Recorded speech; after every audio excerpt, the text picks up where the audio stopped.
문제풀이 한번 들어가 볼까요? 문제풀이. 네, 막바지네요. 4회차 이제 5회차 끝이니까 이 중에서 몇 문제를 제가 좀 특히 좀 유심히 걱정하고 잘했으면 좋겠다 생각을 했던 문제가 있죠. 선형상수 같은 거 한번 살짝씩 들어가 볼까요? 프린트물 보시고. 하디크로스는 제가 글도 위에 올려놨어요. 하디크로스 계산 문제 나오면 하지 마십시오 제발. 나 하디크로스 전문가다, 기계 전문가야, 나 충분해.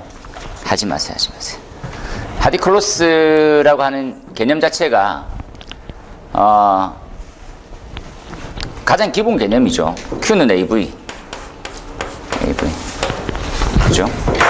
Q는 AV는 질량 보존을 해서 다 이해는 되는데 뭐가 문제점입니까? 라면 배관 경로의 마찰 손실과 우리가 따졌을 때 광경이 주어지지 않았었을 때 유량은 어떤 식으로? 합산 유량이죠, 합산 유량. 그죠? 이 Q 값은 이 Q 값과 동일하죠. 유량 분배가 어떻게 될까요? 이렇게 생각하는 거지. 제반 조건이 주어져 있으면 푸는 건 전혀 문제가 없습니다. 제반 조건이 주어져 있지 않으니까 근사값수를 주고 이 광경 대비 이렇게 흘러갈 거고 계속해서 반복해봐서 나중에 이제 적정치가 만들어지는 그런 형태거든요.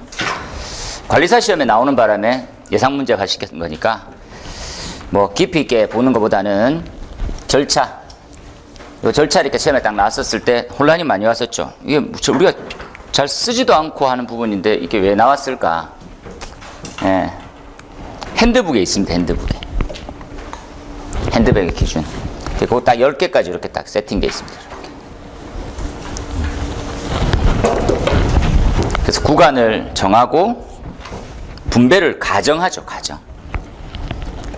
마찰 손실을 계산하고요. 마찰 손실의 합산량으로 해서 유량 대 압력 기준으로 해서 쭉 구해갑니다. 그죠? 1.1 얼마 나올 거라는 거. 그래서 뭐 이런 거 파고 있는 거는 뭐 바람직한데 시기의 문제죠, 시기. 언제 이걸 파고 앉아 있으면 좋겠냐 하면 상주감리 가서 할 일이 없거든요, 낮에. 이런 문제 딱 보고 야, 내가 학교 갈 때는 제대로 못 봤는데 한번 제대로 봐야지. 그때 열심히 하십시오. 기술사 따기 전이나 관리사 따기 전에는 계산 문제가 나오면 그냥 이제 가볍게 특이하게 구하네 하고 넘어가야 돼요. 요렇게 답을 쓰실 수 있으면 합격권입니다. 한 번 더 했죠? 이렇게 좀 더 상세하게 표시해주고 전체 합상유량은 동일하다. 에너지 보존에 관련되어 있는 내용도 같이 넣고 산정해서 구하는 거죠. 방식은 똑같습니다. 똑같이. 잘하셨어요. 넘어갑니다. 미분무에서 나올 수 있는 게 뭐가 있을까요? 미분무는 어떤 장점이 있습니까? 미분무는 이거 이제 원래부터 약제편이죠. 약제편. 소화약제 딱 있고 그 다음에 뭐가 있냐? 소화약제가 다 있으면 종류가 뭐가 있냐? 수계가 있고 수계파, 가스계파가 있습니다. 수계파는 무슨 효과? 가스계는 무슨 효과? 이렇게 있죠. 수계는 기본이 냉각이고 질식이고 이렇게 되어 있죠. 이외에는 이제 바라볼 게 별로 없습니다. 그죠? 타력 뭐 이런 것들이 있는데 수압으로 이제 때려가지고 소화 이런 것들은 버내죠. 가스계는 뭐가 있습니까? 질식, 또 뭐가 있죠? 부촉매가 이렇게 있습니다. 가스계 소화약제는 이제 기본적으로 가져가는 게 있습니다. 그죠? 걔가 뭡니까? 하면 냉각을 원래 가져가요. 냉각을 가져갈 수밖에 없는 이유가 액화 상태에서 기화되면 열을 흡수할 수밖에 없거든요. 그래서 냉각은 기본 베이스입니다. 하지만 많지 않다라는 거죠. 많지 않다. 좀 특수하게 이제 CO2 같은 게 좀 많이 높고, 그래서 질식의 대표적인 애들이 CO2, 그죠? 그리고 불활성 기체류, 질소 계열. 네. 부촉매가 할 들어간 놈이죠. 할론, 할로겐 화합물. 이렇게 돼 있죠. 근데 이제 바라보는 시각이 이제 어느 쪽으로 한번 봐야 됩니까 하면 이 문제하고 약간 벗어난 걸 제가 한마디만 말씀드릴게요. 환경오염 제일 중요하죠. 친환경, 환경오염, 환경 영향성을 이렇게 할게요.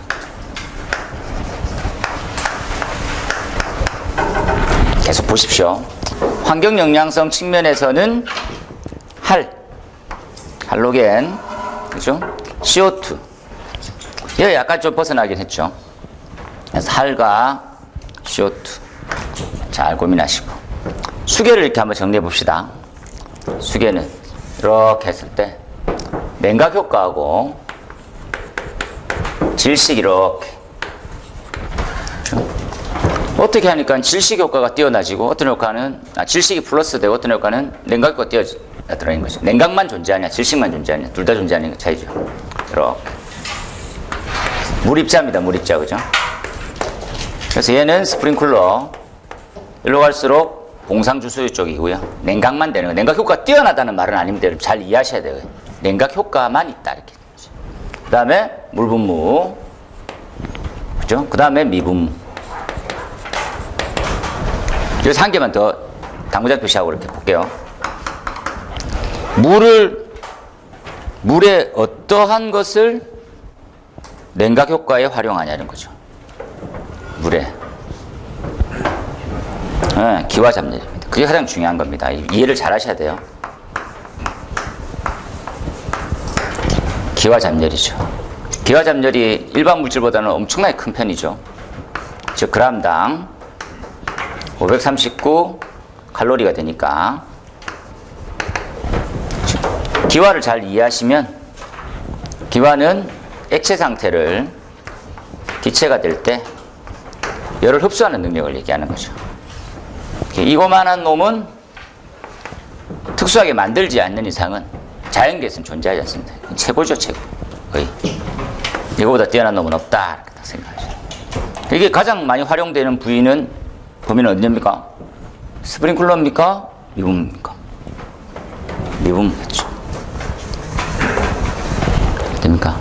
효과가 가장 크다 하면 되죠. 이 효과만 있다 하면 이렇게 됩니다. 이해되시죠? 네. 스프링클러는 질식이 거의 없죠. 냉각만 존재하는 거. 질식 효과 미분무는 질식과 냉각을 같이 가지고 있다 이렇게 생각하시면 되죠. 그렇죠? 그리고 다시 한번 잘 이해하세요. 액체를 기체될 때에 활용하는 게 가장 효과가 높습니다. 어떻게 하면 저 쉽게 기화시킬 수 있을까죠? 미분입니다. 물입자가 도대체 얼만큼 작길래 이렇게 따지는 거죠. 이렇게 씁니다, 우리. 그죠? 네. 분포가, 최적에 대한 분포값이 얼만큼 되냐 이런 거죠. 얼만큼의 크기의 물의 양이 존재하냐는 거죠. 약간 400 이렇게. 마이크로미터. 여기 이제 1000으로 이렇게 가죠, 1000. 미쿠개들처럼 적용하는 거죠. 그거를 크기를 측정하는 방법이 성능인증 기준에 나와 있습니다. 성능인증 기준 딱 보시고 여기 이제 미분무의 정의 있다. 개정될 예정이지만 1000 이하로 하기로 했는데 아직 안 되지. 그러니까 A, B, C 다 되고 99%가 그렇다. 빠져있네요. 여기에 99표기도 하지만 0.99. 99%가 400 마이크로미터 이하의 크기로 되어 있는 거죠. 이하로 보시고. 크기의 방법에 대해서 승인 기준 보십시오. 그죠? 측정 위치가 어디냐? Z폭이 어떻게 되냐? 1m에서 측정한다. 뭐 이런 것들이 있더라고. 기준 삼아 한번 보십시오. 미분무가 시험에 나올 수 있는 형태는 여기서 추가를 한다 하면 이렇게 그렇게 효과가 좋은데 얘는 뭐에 가까워졌냐면 가스계와 유사해졌거든요. 가스계와 유사해졌다. 가스 성질을 좀 가지고 이렇거든요. 성질을 가졌다는 말은 입자가 굉장히 작으니까. 그러니까 얘는 어떤 문제가 생깁니까 하면 문제만 외력에 취약합니다. 외력에 약해요. 외력이 약하단 말은 개방 공간에서 소화력을 입증할 방법은 솔직히 마땅치 않아요. 실험실에서, 구획된 실에서 방사했어. 그럼 100% 부를 거죠. 개방된 공간에서. 안 되는 거죠. 그러니까 카톡으로도 왔죠. 카톡. 실제 시험을 하는 거죠. 못 믿겠다. 실제 시험을 해라. 실제 시험 제출하면 설치를 인정해 주겠다. 이런 개념으로 가는 거죠. 그거 한번 보시고, 그 외에는 평균 지름 측정하고, 그죠?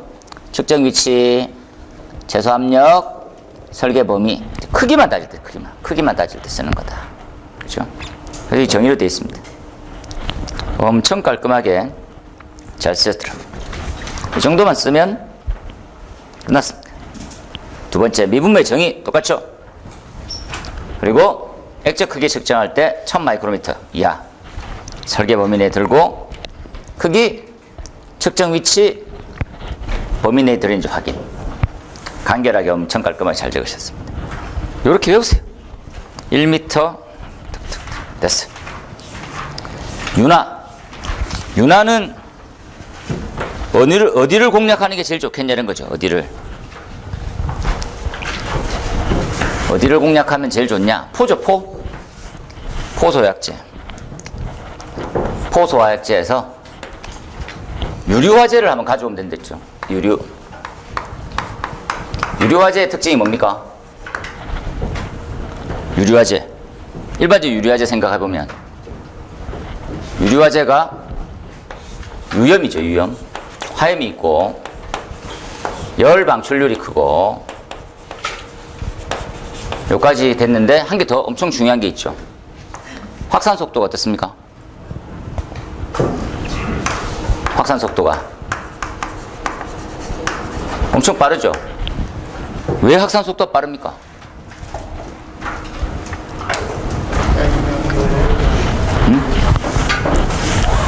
유류. 왜 확산 속도가 빠르냐?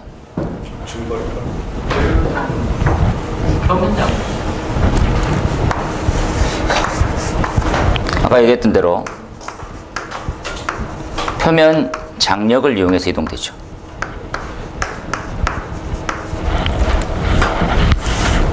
잘 이해하세요? 고체는 뭐 정발 안 하니까 다 정발하지.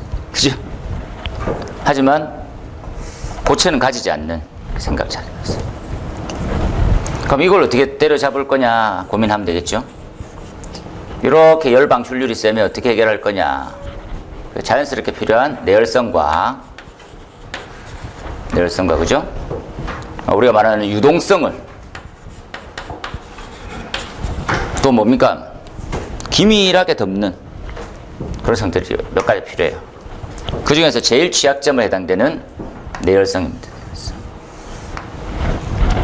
내열성 반드시 해야 되는데 어떻게 해결할까요? 이렇게 내열성이 만약에 없으면 윤화 현상이 생기는 거죠. 탱크 표면에 테두리의 불이 계속 유지가 되는 거죠. 탱크가 가열되어서 포가 소포되는, 파괴되는 현상입니다. 이렇게. 그죠? 화염은 계속 존재하고 탱크가 가열되어 있는 거죠. 그죠? 포는 더 이상 접근을 못하고 유지가 되는 거죠. 이렇게. 못 들어가는 겁니다. 이렇게. 불가능한 거죠. 그럼 내열성 있는 포를 쓰면 답이죠. 내열성이 없는 포는 누굽니까? 내열성 없는 포는 가장 많이 쓰고 있다는 수성막포고, 막말로 얘기하면 쓰레기 정도. 화염이 있으면 덮지를 못하는 성질까지. 일정 시간 이상 지나면 이제 포를 방출하면 이제 그 돌이 해가 되는 이런 거죠. 답이 없구나 생각하십시오. 그래서 등등등 이렇게, 그죠? 이 두 가지 이렇게 쫙 선택하셔가지고, 그죠? 잘 이해하셨어요. 합성 계면 활성 제품, 그죠? 윤화 현상이 생기지 않게 탱크가 가열되기 전에 이렇게 개념하면 되거든요. 시간상으로 보면. 그러면 조기에 뭐 이런 말씀 되죠. 또 추가로 뭐 여기서 자꾸 답을 찾는 것보다는 플러스 어떻게 하면 좋겠냐. 그 주변을 냉각화시키는 것도 필요하다. 그죠? 주변 냉각도 하면서 생각하시고 추가로 10점 정도 예상하는데 나올 듯 합니다. 지금. 그래서 항상 관점을 잘 이해하셔서 내열성 없으면 윤화, 내열성 없는 놈은 요 내열성 있는 포로 대처하는 거 하나, 탱크를 식히는 거 하나, 화재 초기에 방사하는 방법 하나. 되겠죠? 화염이 커져서 탱크를 가열하기 전에 방사하는 거죠. 이런 것들을 찾으셔서 그래서 내열성, 탱크 표면, 탱크 벽면, 그 외에 이제 조기 감지 뭐 이런 것들 있잖아요. 좀 들어가시면 되겠습니다. 잘하셨네요. 포온압 장치는 우리 4가지는 원래 알고 있었거든요. 4가지. 네. 이런 문제가 만약에 나오게 되면 좀 힘들죠. 어떻게 해결할 거냐, 뭘 어떻게 적어야 될지 모른다. 그러면 가장 기본이 뭔가요? 가장 기본이 뭐 적는 게 제일 좋습니까? 네? 정의입니다. 정의 적으신 분이 없어가지고 답은 좀 정의롭지 못했다 하는 생각이 들었습니다. 뭐냐 이렇게 정의죠. 정의.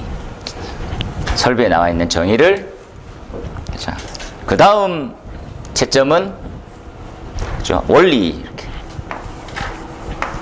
원리 관로온압 벤추리 원리가 제대로 들어가져 있는지를 확인했습니다. 그렇죠? 네. 그리고 원리가 빠져 있었으면 점수를 많이 안 드렸죠. 그 다음에 적을 게 없으면 특징이죠. 특징. 또는 적용. 그래서 이게 잘 들어가기를 바랍니다. 그림은 부연이고 근데 그림 문제로도 나올 수 있는 부분이니까 잘 한번 생각하셔가지고 적으시면 좋겠습니다. 요거까지도 혼합장치에 들어갑니다. 혼합 방식에 들어가는 거니까 압축공기포도 잘 그죠? 지금 우리 화학공장 같은 데서는 엄청 많이 적용하고 있습니다. 그렇죠? 그래서 압축공기포도 넣고 압축공기포를 가진 정량폼도 같이 넣고 있더라고요. 그렇죠? 대당 1억 정도 합니다. 1억에서 1억 5천. 그거를 포 소화전에 쓰더라고요. 그 느낌상 와 돈이 많구나. 보통 보면 탱크로 쓴다고 생각했었는데 뭐 예산이 지원이 되니까 설비를 확 갖춰버리더라고요. 자진 있는 설비로. 놀라웠습니다. 넘어가서 똑같습니다. 정의에 대해서 좀 없어서 원리를 잘 쓰신 분의 점수가 올라간 형태다 이해하시고, 세 번째는 정량폼. 그 다음에 5번은 정량폼입니다. 정량폼은 너네요. 정량폼이 시끄러웠던 적도 많이 지났는데 안 나와서 정량폼이라고 하는 형태를 잘 이해하십시오. 그죠? 가장 중요한 것들은 이렇게 한번 볼게요. 원래 이제 포소화 설비에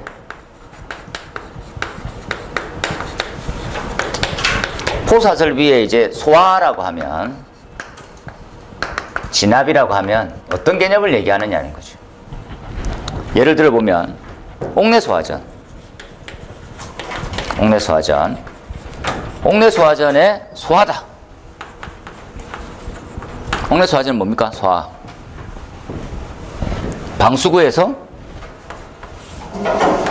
어찌 되면 됩니까? 뭐가 나오면? 물이 얼마큼 나오면? 얼만큼? 0.17 이상. 물의 양은?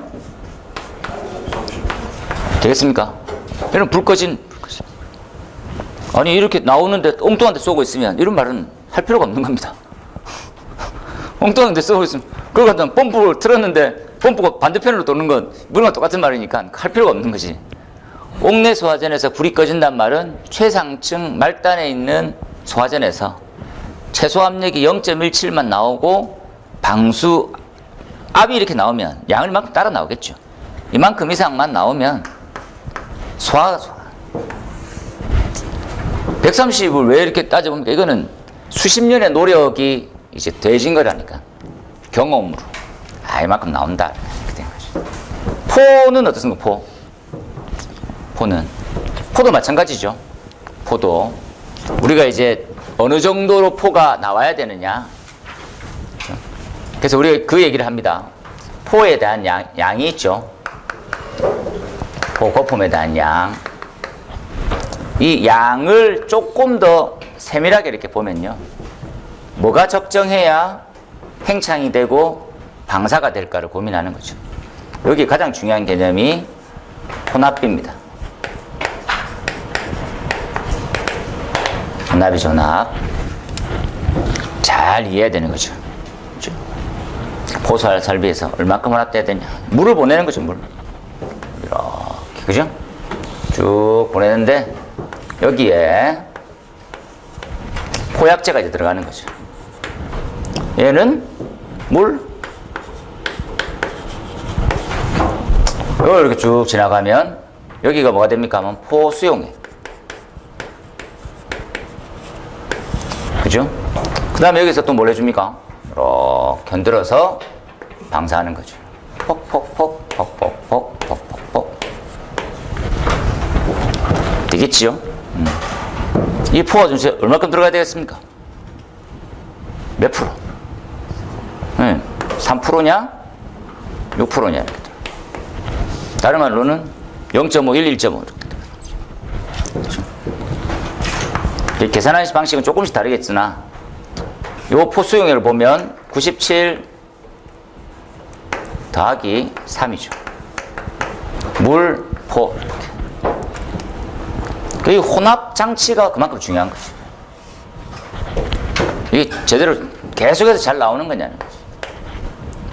요 원리가 주로 뭘로 씁니까? 어떤 원리로 쓰죠? 벤츄리지, 벤츄리. 벤츄리는 뭐를 가지고 있습니까? 벤츄리는 손실 등 이상적인 혼합이 가능할까 이렇게 보이는 거죠. 그렇죠?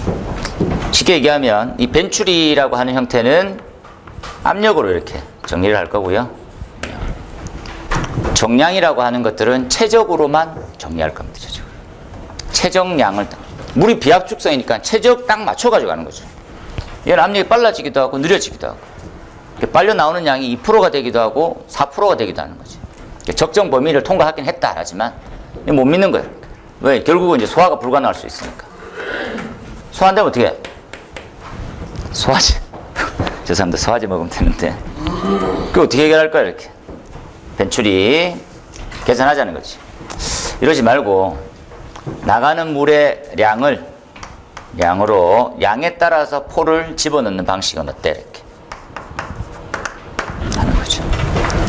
요 방식을 정량혼합 방식이라고 부릅니다. 되겠죠? 엄청 간단하게. 그래서 이게 획기적이면서 당연한 건데도 엄청 만들기가 힘들었습니다. 그래서 만들기가 힘들다 보니까 우리나라에서 폼도스, 파이오도스 이런 게 있죠. 카피 제품을 만들었는데 카피 제품을 승인받을 때는 잘 됐는데 납품 제품이 성능이 떨어지는 거였어요. 납품 제품에 에러가 난 것들을 본사로 얘기하니까 잘 되는데 왜 그러냐 해서 청에 다시 한번 고발을 합니다. 안 된다. 그래서 청에서 뜯어보니까 안 되는 거였어요. 그래서 승인 내줄 때는 정상이었는데 현장 설치가 잘못된 거지. 그래서 회사가 문을 닫습니다. 요게 한 1억 하죠. 1억 한 대당. 그렇죠? 핵심 사항은 잘 이해하십시오. 포수용액 만들기. 여기서부터 요 부분을 막 조지는 거 있잖아요. 요 부분을 조지는 것들은 다른 방식입니다. CAF 이런 거 있잖아요. 공기포. 공기를 주입한다든지 에너지를 준다든지 CO2를 넣는다든지 이렇게 딱 고민하시면 돼요. 그렇죠? 요걸 우리는 관점으로 봅시다. 포수용액의 적정량 어떻게 해결할 거냐가 핵심이죠. 핵심. 그 말을 라이트하게 혼합비, 혼합에 대한 신뢰도 향상, 그리고 기존 개선. 그렇죠? 보면 특징이 소화수가 폼이 고동하면 유량의 양에 따라서 약재가 혼합됩니다. 그렇죠? 그래서 유량이 가득 차서 한 바퀴를 돌게 되면 최적 펌프를 한번 쏴서 더해지는 방식이죠. 그래서 이건 되게 좋은 형태가 되게 단순하고요. 전기를 먹지 않는, 그렇죠? 그래서 정량의 혼합이 완벽하게 가해지는 아주 좋은 방식인데 비싸 사실. 정량이라고 의미가. 네. 앞에 보면 관로 혼합도 정량. 맞습니다, 맞습니다. 그러니까 이제 똑같은 정량이죠. 근데 정량이라고 하는 부분들은 우리가 이제 양을 몇 % 이상 균일하게 유지하는 이런 큰 뜻은 맞습니다. 이건 비례 쪽에 좀 가까운 거 아니에요? 그렇죠. 근데 비례 쪽에 가깝다고 했는데 분류되어 있는 거 보면 아니, 제 뜻은 네. 앞에 정량품은 그 아예 그 포수용액이 정해져 있다는 정량이고 네. 저거 정량은 정확한 양이 그렇죠, 그렇죠. 그렇게 봐야 될 것 같은데. 그렇게도 봐야 되죠. 예. 비례로 헷갈려요. 예. 그래서 그렇게 보는 저렇게 보나 표가 안 나기 때문에 예. 다시 한번 말씀드리지만 핵심 사항은 그건 그렇게 봐야 되고 이건 이렇게 봐야 됩니다가 중요한 게 아니고 이걸 누가 맞춰주냐가 중요한 내용이지. 그러니까 비례로 들어가잖아요. 네. 수량에 따라서 이건 비례로 들어가요. 그렇죠, 그렇죠. 앞에는 그냥 무적대고 그냥 정해진 대로 그냥 들어가는 거예요. 앞에도 정해진 대로 들어간다, 무조건대로. 그 말도 안 맞습니다. 예. 그 말도 저도 이게 프로포셔널가 비례하는 이런 개념이거든요. 프로포셔널 하면 다 비례입니다. 다 비례. 그렇게 따져보면 또 말이 안 맞아지거든요. 그래서 저도 고민이 많이 했던 게 프로포셔널가 다 비례인데 그럼 이건 정량이야 비례야? 비례가 정량인데 한글의 해석의 차이거든요. 그러니까 그렇게 따져보면 해결이 안 돼서 이것만 따지십시오. 네. 포수용액에 대해서 포의 양이 균일하게 들어가질 수 있는 방식이냐 아니냐. 명칭에 대해서 그렇게 계속 한정 짓지 마십시오. 큰 의미는 없어요. 아니 이 정량은 비례야 양이야 이렇게 따져보면 뭐 얘기는 말씀하신 대로 해드리면 되는데 큰 의미는 없거든요. 답 쓰는 데에서 구분을 할 수가 없어요. 뭐 프로포셔널 자체가 비례 방식인데 정량이 비례잖아요. 그런데 또 말이 안 맞아지거든.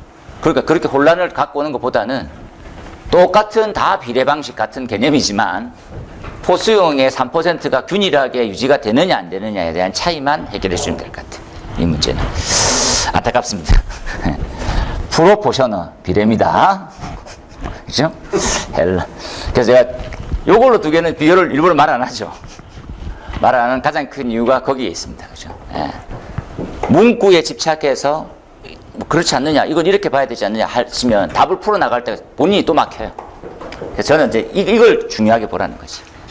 수용액의 3%가 균일하게 유지될 수 있느냐 없느냐.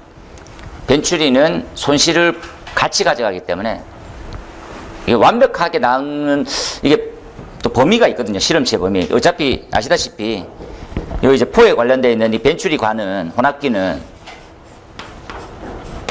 이게 테스트를 받아야 되거든요. 성능을 인증받습니다. 받아서 성능은 나오는데 이거보다는 부족하더라는 거지. 지거보다는. 말이 어렵네요. 그죠? 그렇게 해서 좋은 말씀이지만 요것도 정량, 요 비례냐 따지지 마십시오. 따지는 순간 언제 따지면 된댔습니까? 합격하고 따지면 된다. 요렇게 쓰셔도 되겠네요. 그죠? 그래서 혼합비 비례 이렇게 딱 생각해 보면 그죠? 핵심 사항은 그죠? 3% 6%의 혼합비를 균일하게 유지할 수 있을까라는 게 핵심이고요. 그리고 그 다음에 하나 더 했던 거 ILBP 좋은 방식이고 ILBP는 혼합배 방식보다는 보다 더 빠른 형태의 소화 가능한 이런 형태의 장점이거든요. 그때 해결 방법은 얘다 생각하시고, 요 지차가 한 바퀴 돌면 요렇게 돌았을 때 한번, 그죠? 얘가 3번 돌면 예, 3번 나가고, 그죠? 그래서 한 번 돌면 3개 나가고, 그죠? 양쪽에 달려 있으면 6개 나가고 그랬습니다. 좀 특이한 게 요게 이제 3%짜리고요. 요거 똑같은 놈이 반대로 또 설치되어 있습니다. 그래서 6%짜리입니다. 6%짜리. 가격은 더 비싸고. 네. 엄청 단순하게 생겼는데 생겼습니다. 그 다음에 설계 프로그램. 바로는 아니지만 한 번은 더 나와야 되는 부분이어가지고, 방출시험에 묻는 거는 방출시험 자체의 항목만 좀 집중해서 한번 보시면 좋겠습니다. 가스의 설계 프로그램은 원래 이제 과거에는 성능 인증이 대상이 되기 위해서 좀 중요하다 이런 내용이 있었는데, 방출만 한번 보는 거죠. 그래서 조금 더 꼼꼼하게 쓰신 분을 조금 더 잘했다고 봤습니다. 10초 방출, 60초 기타 설비가 있는데 해당되는 설비가 뭐가 있을지 한번 고민하시라고 잘 해놓으셨네요. 그죠? 그 다음에 내용들, 방출압력 평균 방출의 10%, 방출량 10%, 그 다음에 도달 및 방출 종료 시간은, 그렇죠? 편차가 1초고 최대 편차 또 2초로. 요건 뭐 쓰다 보면 어렵지 않기 때문에 넣어보시면 되겠습니다. 같은 내용이죠. 방출량, 도달 및 종료 시간 됐습니다. PBPK 조금 더 빨리 해볼까요?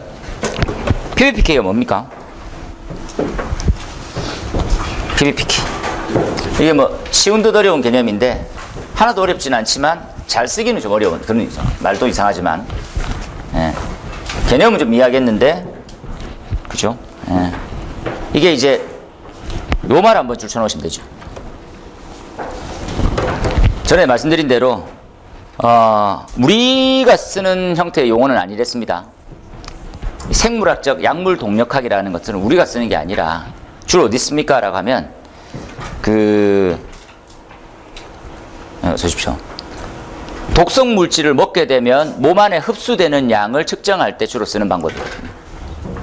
그렇죠? 제일 많이 이 과에서 제일 많이 쓰고 있는 학문 쪽 분류는 식품영양학과에서 많이 쓰습니다. 식품영양학과. 그러니까 이제 약간 좀 부식이 돼 있는, 부식이란다 좀 웃기죠. 약간 뭡니까? 상한 물질, 상한 걸 먹게 되면 몸 안에서 어떻게 퍼져나가냐, 얼마큼 먹을 수 있느냐 이런 거 있잖아요. 그래서 보통 이런 거 있잖아요. 뭐 우유 안에 들어가면 안 될 물질이 있더라. 이건 먹으면 어떠냐? 그걸 몸 안에서는 어떻게 되느냐라고 하는 보고서를 짤 때 이걸 많이 활용합니다. 그래서 똑같이 개가 있죠, 개, 이렇게. 완벽. 돼지 좀 닮아가네요. 개입니다, 개. 개를 흡입시켜서 주사를 놓고 심장을 굉장히 빠르게 만들어 놓고 흡입시켰는데 개가 쓰러져. 아, 먹으면 안 되겠구나. 근데 이 개가 몸 안에서 흡수됐었을 때 양은 도대체 얼만큼이냐 이걸 보는 거죠. 표면적으로는 이제 개 쪽에 주입을 시켜가지고 쓰러질 때까지 봤으면 본 게 로아엘이라면 실제로 흡입되어 있는 양이 몸 안에서 작용하는 것들을 알아보는 형태를 PBPK다 이렇게 보시면 됩니다. PBPK. 그래서 요 흘러가는 양이 요 형태에서 농도만큼이 혈액에서 검출이 되는지까지의 한계를 보는 거죠. 그렇게 따져봤더니 이 PBPK는 우리가 이제 한계치라고 얘기하는 0부터 여기까지만 쓸 수 있어. 여기를 허용 농도라 부릅니다. 최대치죠, 최대.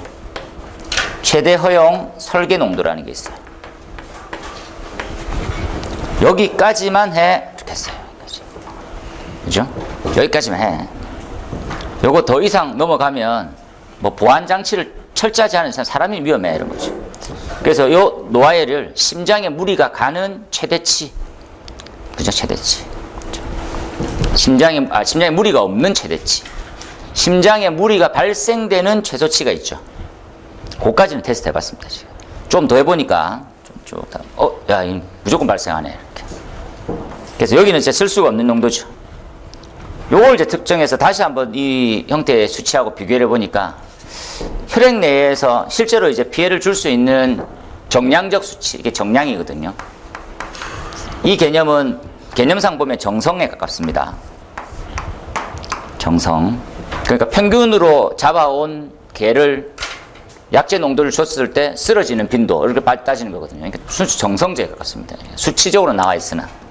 그래서 이 정량, 혈액 내에 이러한 농도만큼을 가져온 거죠. 그래서 이제 미 위생협회에서는 여기를 힘을 실어주는 거죠. 아, 이 정도 해도 되겠다고. 요 정도 수치까지 넘어갔을 때는, 요걸 적용했을 때는 플러스 안전장구를 해주면 되죠. 그렇죠? 여기 부분까지는 상관없습니다. 그죠? 그래서 이걸 재보니까 원래 이 수치가 노아일보다 크기도 하고 심지어 로아일보다도 높기도 하는 거예요. 그래서 4개를 승인해 줍니다. 허가받은 승인. 나머지는 이제 뭐 통과를 못한 부분이 있겠죠. 그래서 요 4개는 요 수치를 적용할 수 있게 해놨습니다. 거의 모든 약제들이 노아일 수치를 적용하고 있는데 최대 허용 설계 농도를 4개의 약제는 PBPK를 최대 허용 설계 농도로 하고 있어요. 그걸 아셔야 됩니다. 지금 우리나라 법에서 이거 적용해야 된다. 우리나라 법 벌써 적용하고 있습니다. 그거 한번 보네요. 그래서 생체의 내부 유해한 정도, 그리고 그렇죠. 요 4가지는 요만큼을 허용 농도로 하고 있습니다. 이건 뒤쪽에 찾아보면 아시겠죠. 그리고 제가 요 답을 잘 썼다 생각할 수 있는 부분은 안전대책이 명시가 되어 있어야 됩니다. 요 내용의 개념은 중요하고 이 내용의 활용은 어떻게 하고 보완은 어떤 식으로 해야 되냐, 그 문구가 들어갔으면 잘했다고 했습니다. 이제 잘하셨어요. 됐어요. 이 정도로. 그 다음에 선형상수. 선형상수는 오늘 제가 길게 얘기를 했더니 수업 때 조금 더 길게 해야 되겠네요. 이렇게 한번 봅시다. 선형상수. 우리 가장 이상적인 거를 한번 정리할게요. 약제량입니다. 약제량. 가스계죠, 가스계.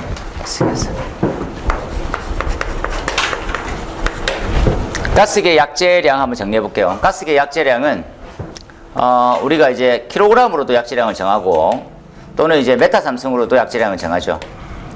아시다시피 더 이상 압축이 되지 않는 약제는 이제 메타삼성으로 환산하죠. 불활성 기체류. CO2 같은 경우에는 다 킬로그램으로 정리해서 우리가 만들어 놓는데, 이 약제량을 산정하는 가장 기본 원리는 뭡니까? 어떤 원리로 해서 약제량이 산정됩니까? 뭐가 만족하는? 소화농도보다는, 그 소화농도 요 전 단계죠. 소화가 만족되면 설계 농도를 만들어서 설계 농도에 맞춰져 있는 약제량을 산정해 주는 게 제일 좋죠. 근데 우리가 그 설계 농도보다 약제량을 더 높여도 상관은 없지만, 우리가 알고 있던 이제 가장 이제 좋은 바른 설계하고는 벗어나는 거야.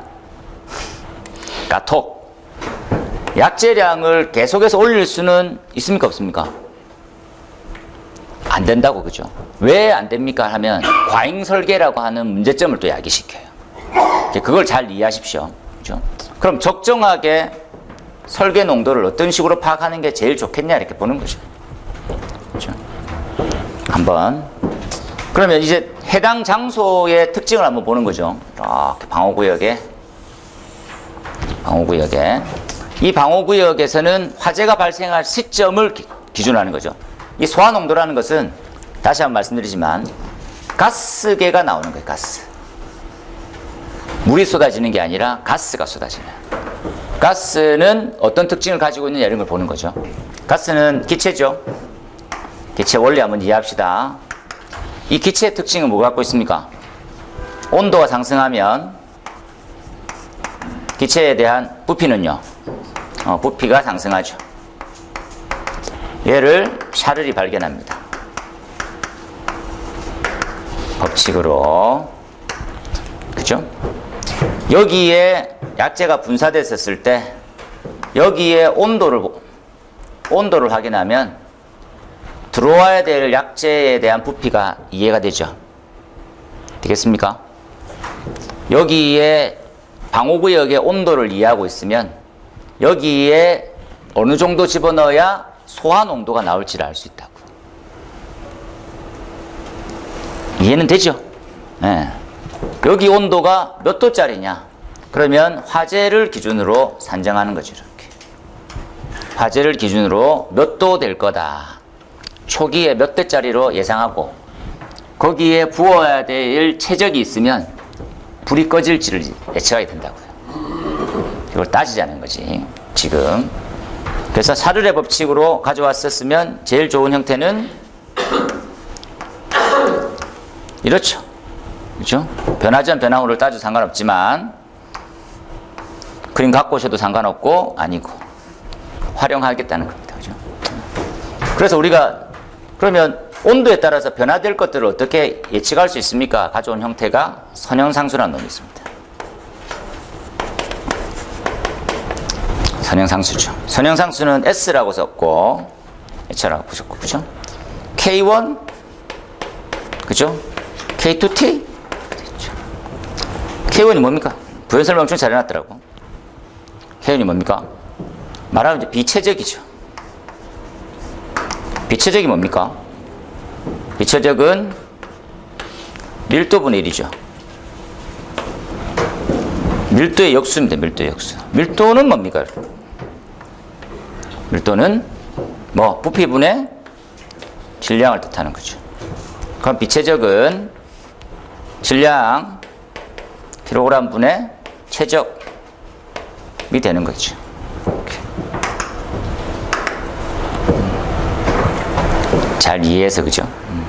이렇게 하면 그럼 K2는 뭐냐? K2는 비최적이 온도에 따라서 변화할 거야 하는 거지. 여기서 갖고 오는 거죠. 이렇게 2학년 3학 이렇게 해서, 그죠? 온도의 증가에 따라서 최적의 증가다. 이렇게 얼만큼 절대온도 기준으로 이만큼씩 증가할 거죠. 우리가 1도가 오르면 부피는 그게 그대로 써지는 거지. K1과 273분의 1 온도를 그렇죠? 그래서 요만큼 온도에 따른 부피 잘 이해하시면 이렇게 생각하는 거죠. 이렇게. 잘 이해해서 보세요. 그죠? 그래서 해당 온도 때 증가할 범위를 할 수 있는 거죠. 이렇게. 잘. 그래서 는 하면 분자량분의 최적이다. 그죠? 분자량분의 최적. 그래서 분자량 이렇게 화살표에서 약재 특성을 이해할 수 있고요. 약재에 따라서 CO2면 CO2 뭐 정리할 수 있는 거죠. 그래서 이렇게 만들어져 있는 상수가 얘가 어떻게 되는지가 더 중요하다고 저는 생각합니다. 그럼 이걸 어떻게 활용할 거냐? 활용이다. 그죠? 약재량이다. 약재량. 약재가 어떻게 생겼습니까? 2.303이고 로그에 100마 C분의 100이고 S분의 1이다. 그죠? 다시 한번 정리해보면 온도를 어떻게 잡느냐에 따라서 온도를 적정하게 잡지 않고 크게 잡으면 어떻게 됩니까? 크게 잡으면 선형상수가 커지고 커지는 만큼 약재량은 감소하죠. 감소해.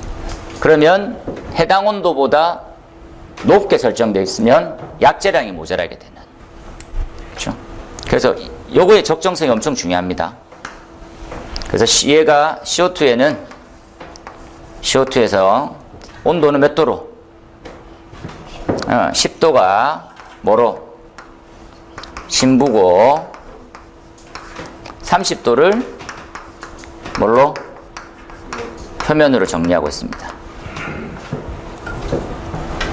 되겠죠? 얘보다 낮게 하면 약제의 과잉이 되고요. 얘보다 높게 하면 소화가 실패합니다. 이해되지요? 그렇죠? 그럼 이 두 부분은 뭘로 따지냐는 거지. 뭘로 따지냐. 그렇죠? 요 관점으로 하면 약제를 여유치만큼 더 과잉이죠. 신부화제 특성상. 요 다음 버전으로 좀 이해하시는 부분이 CO2는 그죠?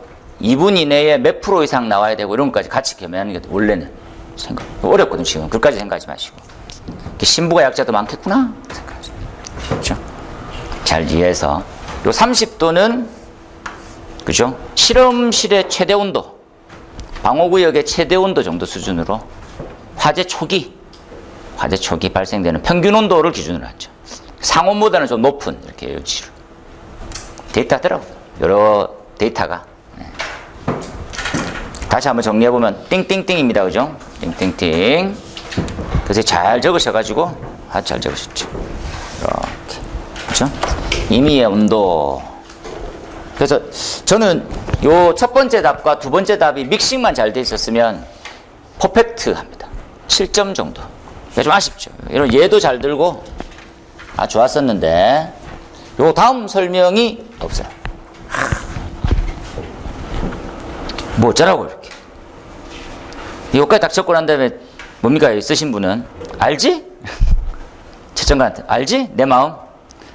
야 애매해. 네 마음은 알겠는데 잘 썼는데 좀 부족해. 그 다음 답이 써놨지 이렇게. 이게 좀 부족하지. 둘 다 조금씩 부족해가지고 여기는 여기까지 잘 적었는데 어떻게 활용되는지를 좀 더 부연 설명해 줘야 돼. 실제 적용 어떻게 됐는지. 그리고 두 개를 이렇게 딱 섞었으면 좋았는데 그 딱 섞었으면 벌써 합격해서 나가 있겠지. 이게 못 섞어서 수업하는 거예요. 그런 거죠. 그래서 요까지 딱 적으시고 얘 적고 띄어가지고 요거 적고 밑에 적으면 됩니다. 그렇죠? 적정한 온도에서 예를 들어서 T 온도 기준으로 T 온도를 높게 설정하게 되면 어떻게 문제가 생깁니까? 그러면 아시다시피 선형상수는 감소하게 되고요. 약제량은 어떻게 됩니까?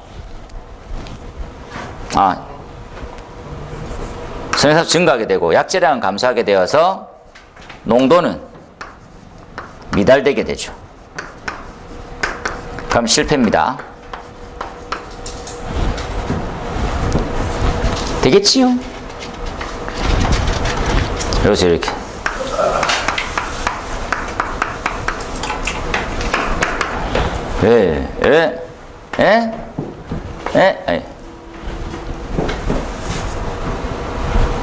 작아지고. 죄송합니다. 많아지고, 작아져서 실패되는 거지. 그걸 좀 잘 한번 천천히 이렇게. 요 범위에서만 잘 적어도 될 것 같아요. 그죠? 그 다음에 이제 요렇게 반영함으로써 약제량 산정이 킬로그램으로 이제 환산이 되죠. 자, 그것도 이해되고 됐습니다. 잘하셨어요. 과합배출구는 두 가지만 이렇게 한번 생각합시다. 과합배출구는 요 그림은 이제 과거 스타일인데 요거를 유지하셔도 상관없고 결국은 이제 과합배출은 다시 한번 설명드리지만 요걸 적는 연습을 먼저 하셔야 돼요. 요게 가장 평이합니다. 평이. 이걸 적을 수 있어 없어가 1번. 두 번째가 그 다음 건데 과합배출구라 함은 이렇게 나오는 거죠. 함은 어떻게 산정돼야 됩니까? 라는 것을 좀 더 세밀하게 하는 거죠. 보시면 여기에 이제 이 압력 자체가 산정이 원활하지 않거든요. 바르지 않고. 그리고 두 번째 생각해야 되는 것은 약제를 고민하지 않고 있어야지. 지금 과합배출구는 CO2하고 이너젠만 존재하는데 그렇지 않죠. 할로겐 화합물도 과합배출구는 반드시 설치해야 됩니다. 이 할로겐 화합물의 특성들은 과합과 부합을 동시에 가진 놈들이 많아요. 과합과 부합. 이거 보이시죠? 그림. 부합 영역입니다. 제가 부합, 화합. 부합을 엄청 위험하게 생각해야 되죠. 그래서 문제 방향성을 좀 열어놓으세요. 근데 뭐 이런 내용은 내가 이해 다 하고 너무 좋은 말이네. 그런데 이건 내가 도저히 안 외워지더라 그러면 공부하지 마세요. 이걸 못 외우면 나머지 설명이 소용이 없어요. 이거 열심히 해놓으세요. 열심히. 이거 하고 그 다음 부분이 허용 광도에 대한 고민, 약제 스타일에 대한 예측, 그 다음에 몇 파스칼에 개방돼야 되는 여기까지 나가는 거거든요. 다시 한번 순서대로 1번 외우세요. 2번 약제 특성을 이해합시다. 그죠? 넘어갈게요. 그 다음에 제가 바라는 만큼 잘 적었습니다. CO2의 소화설비의 분사에 적용 제외 장소 이렇게 나오면 이런 부분이 만약에 나오면 조심스럽긴 하거든요. 뭡니까? 라면 국내 기준만 적어야 돼, 해외 기준도 적어야 돼 이렇게 생각하죠. 잘하셨습니다. 이거 뭐 놓침이 전혀 없을 정도까지 잘하셨고, 나트륨이 소화가 왜 불가능하냐 반응식을 써서 이해시켜라. 이렇게. 자, 여기는 저번에 한번 말씀드린 대로 왜 산화나트륨이 Na2가 되는지 설명드렸죠. NA가 이제 1가이온이에요. 1가이온. 산소가 2가라서 Na2 이렇게 결합됩니다. 정리 잘 하셨습니다. 그렇죠? 탄소를 발생시키면서 쉽게 얘기하면 이거 한번 보세요. 이게 얘네들은 산소를 결합합니다. 산소를 결합. 그렇죠?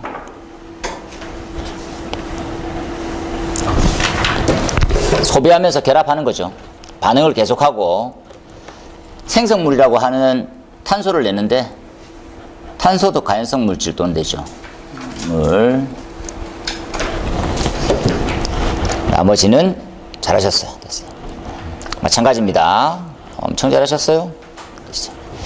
11번에 이건 저 수업 때 다시 한 번 말씀드리겠지만 다시 한번 요거 세 가지 충전 밀도, 최대 충전 밀도, 리퀴드 풀. 그래서 지금 뭐 표에 적혀 있는 걸 그대로 쓰신 분도 있고 이것도 전 잘했다고 봅니다. 그죠? 최대 충전 밀도 바로 이제 쓰신 거. 리퀴드 풀 똑같이. 그죠?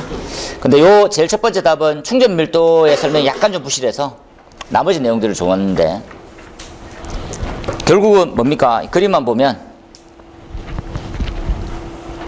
많이 충전되어 있으면 온도에 따라서 압력의 상승이 가팔라지는 거죠.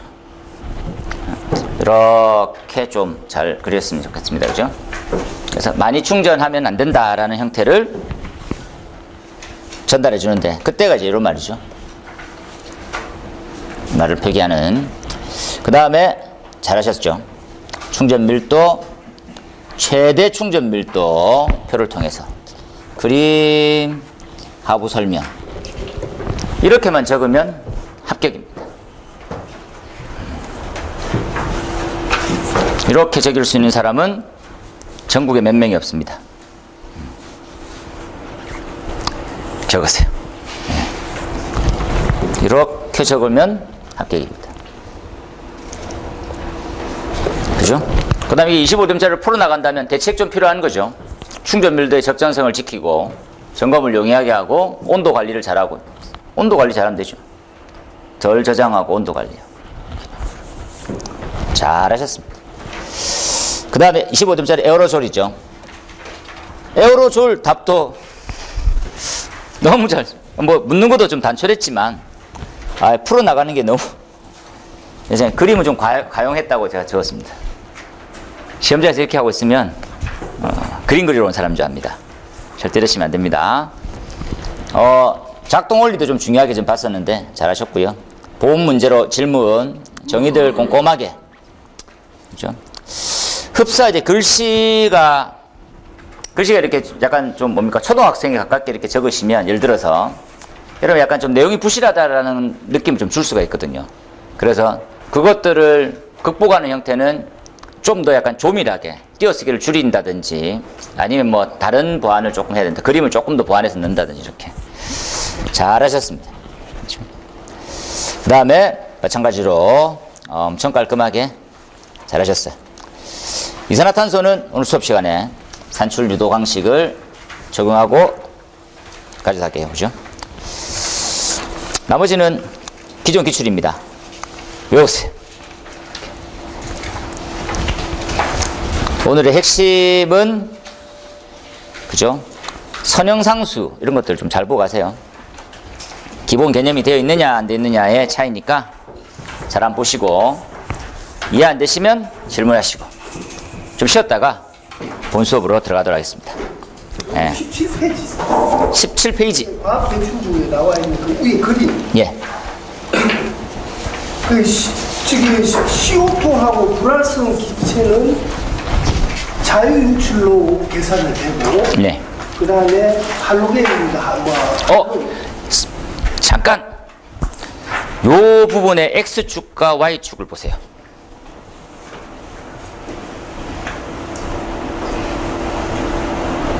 이해됐습니까?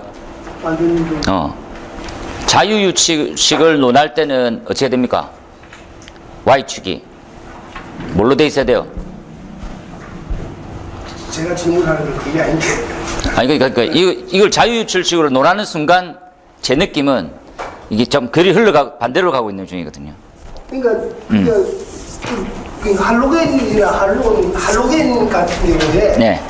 그것이 유출이 안 되는 이유가 네. 부합이 걸리기 때문에 유출이 안 되는 거 아니에요? 부합이 될 때 유출이 안 된다. 말씀하십시오. 근데 지금 CO2는 네. 자유유출 아니고 그 뭐야 자유유출인데 이게 그래프가 부합이 걸리가 되냐고 내 말은. 제 말은. CO2는 부합이 안 걸립니까? 방사되면 부합이 되잖아요.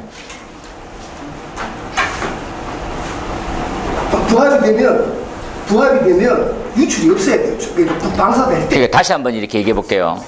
지금 이 그림의 형태는 뭘 뜻하느냐? 다시 가로축은 시간, 네. 세로축은 뭘로 되어 있습니까? 압력. 실내 압력. 압력 별표. 자유유출을 논할 때는 뭘로? 우리가 얘기하는 농도로만 해야 됩니다. 농도와 압력을 같이 가져가 가지고는 이 그림이 되면 안 돼요. 뒤집어져요. 뒤집어지는 것도 아니고 그리기가 정말 힘들어집니다. 이 그림을 보고 농도가 어떻다 저떻다를 말할 수는 없어요. 자유유출은 다시 말씀드리지만 자유유출식에 빠져나가고 안 빠져나가고는 단순하게 이 그림입니다. 이 그림. 변하지 않잖아요. 이렇게. 시간과 농도. 되겠습니까? 자유롭게 빠져나가. 농도가 슬슬 줄어. 끝이. 여기에 무슨 과합이 있고 뭐 부합이 있고 설정을 넣을 수는 없어요. 전혀 다른 그림입니다. 이걸 같이 억지로 끌고 와서 하면 너무 많은 구멍을 마개시켜요. 자기 실력이 떨어지게 돼요. 이 두 개는 별개로 해석하세요. 이 부분은 우리가 뭐 할 때만 따집니까? 농도죠, 농도. 근데 농도가 있고 과합 배출구가 있고 누출이 있고 이런 것들을 다 생각해서 압력을 여기다가 억지로 넣어. 그러면 이 그림 진짜 그리기 힘들어집니다. 이렇게. 농도의 변화 있잖아요. 이때 농도는 어떻게 돼야 됩니까? 농도 변화는 어려워요. 저도 모릅니다. 저기 나중에 그 교재 안에 내용이 있는 것 같아요. 네네. 네. 이 부분하고는 다시 한 번 말씀드리지만 자유유출식이라고 언급할 수 있는 이 식은 말 그대로 방출되는 시점부터 해서 자유롭게 누출에 의해서 내부가 섞여 있고 빠져나가는 정도만 따지는 거지 압력이 과합과 부합을 논하진 않았습니다. 압력의 과합과 부합을 순수하게 또 논하는 그림은 이 그림이죠. 이렇게. 되겠습니까? 이건 압력. 내부 압력. 이때는 그럼 뭐만 따집니까? 농도를 따지면 안 돼요. 농도를 따지지 않고 뭐만 따집니까? 실내의 구조가 견딜 수 있는 내압은 어디까지? 여기보다 높은 이 부분을 이 부분을 빼줘. 이렇게 끝나는 거지. 되겠습니까? 여기에 금꺼진 선하고 여기에 설계 농도하고 또 같은 듯 하면 공부는 계속 해야 됩니다. 전혀 다른 개념이죠 또. 근데 이거 두 개를 믹스를 시킬 수는 있을지언정 힘들다고. 그렇게 출제할 수도 없어요. 예. 그 사람이 그 데이터를 갖고 있어야 되는데 그 데이터에 있는 자료는 없어. 예. 생각만 해줄 수는 있습니다. 문제 내기도 힘들고 답 쓰기는 더 힘들어져요. 그렇죠? 예. 부합이 있으니까 누출이 안 돼서 농도가 유지되지 않겠습니까? 그러면 또 과해요. 왜? 농도는 방사되고 있는 일정 시간까지는 계속 올라가거든요. 그렇죠? 그러니까 그 농도하고 압력은 돌톤으로 다시 또 헷갈리는데 그거 안 돼, 안 돼. 하면 안 돼. 저는 안 하길 권장합니다. 합격을 위해서. 여기까지 할게요. 네.